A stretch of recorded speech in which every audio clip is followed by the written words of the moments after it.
अस्सलामु अलैकुम रहमतुल्लाहि व बरकातुहू। उम्मीद है कि आप हजरात खैर आफियत से होंगे। अल्लाह रब्बुल इज़्ज़त आप लोगों को इसी तरह खुशहाल रखे, आमीन। फतावा देवबंद 786 यूट्यूब चैनल में आपका खैर मकदम इस्तकबाल है। मेरे दोस्तों, जैसे ही ईद या बकरीद करीब आता है, ईद उल फित्र या ईद उल अजहा करीब आता है, तो लोग एक दूसरे को मुबारकबाद देते हैं और ईद उल फित्र मुबारक, ईद उल अजहा मुबारक, ईद मुबारक, बकरीद मुबारक का स्टेटस लगाते हैं और एक दूसरे को सेंड भी करते हैं, एक दूसरे को भेजते भी हैं। कुछ लोग कहते हैं कि ये बिदअत है, कुछ लोग कहते हैं कि यह हदीस से साबित है और जायज़ है। इसी बात को लेकर के एक साहब मेरे पास फ़ोन करते हैं और सवाल करते हैं कि मौलाना साहब एक सवाल का जवाब दीजिए कि ईद उल अजहा या बकरीद मुबारक कहना और स्टेटस लगाना, एक दूसरे को मुबारकबाद का मैसेज सेंड करना, भेजना कैसा है? कुछ लोग नाजायज बतलाते हैं, कुछ लोग बिदअत कहते हैं। इस बारे में उलमाए देवबंद क्या फरमाते हैं, आप रहनुमाई फरमा दीजिए। तो दोस्तों, आइए इसी बात को जानने के लिए बगैर किसी तमहीद व ताखीर के उलमाए देवबंद के फतवे को देख लेते हैं, सुन लेते हैं।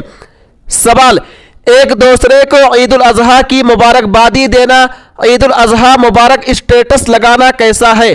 जवाब, सही और मोतबर रिवायात में मनकूल है कि ईद के दिन सहाबा किराम रज़ी अल्लाह अन्हुम एक दूसरे को ये दुआ देते थे कि तक़ब्बल अल्लाहु मिन्ना व मिनकुम, यानी अल्लाह तुम्हारे और हमारे नेक आमाल कबूल फरमाए। अलबत्ता अगर तक़ब्बल अल्लाहु मिन्ना व मिनकुम के बजाय ईद मुबारक कहा जाए या इसके अलावा मुबारकबादी के लिए उर्फ़ व आदत के मुताबिक कोई और जुमला जिसमें मुबारकबादी और इजहार मोहब्बत और उल्फत का मफहूम हो, उसे उस मौके पर एक दूसरे से कहा जाए तो ये भी दुरुस्त है।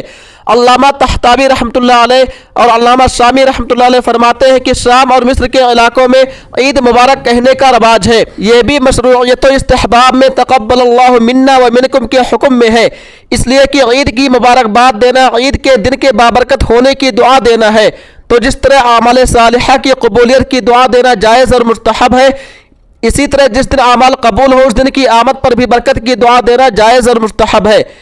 लिहाजा ईद के मौके पर ख्वाह ईद उल फित्र हो या ईद उल अजहा, एक दूसरे को ईद मुबारक, ईद उल फित्र मुबारक और ईद उल अजहा मुबारक कहना या लिखना जायज़ बल्कि मुस्तहब है, लेकिन उसको लाजिम समझना और उस पर इसरार करना और ना करने वालों पर नकीर करना शरअन दुरुस्त नहीं है। जामिया उलूम इस्लामिया, फतवा बन्नौरी टाउन। उम्मीद है कि आप लोग मुकम्मल वीडियो देख लिए होंगे और आपको आपके सवाल का जवाब भी मिल गया होगा। दोस्तों, इस वीडियो को ज़्यादा से ज़्यादा शेयर कीजिए। तब तक आप हमें इजाज़त दीजिए। अल्लाह हाफिज़, अपना ख्याल रखिएगा। फिर मिलेंगे इंशाअल्लाह अगली वीडियो में।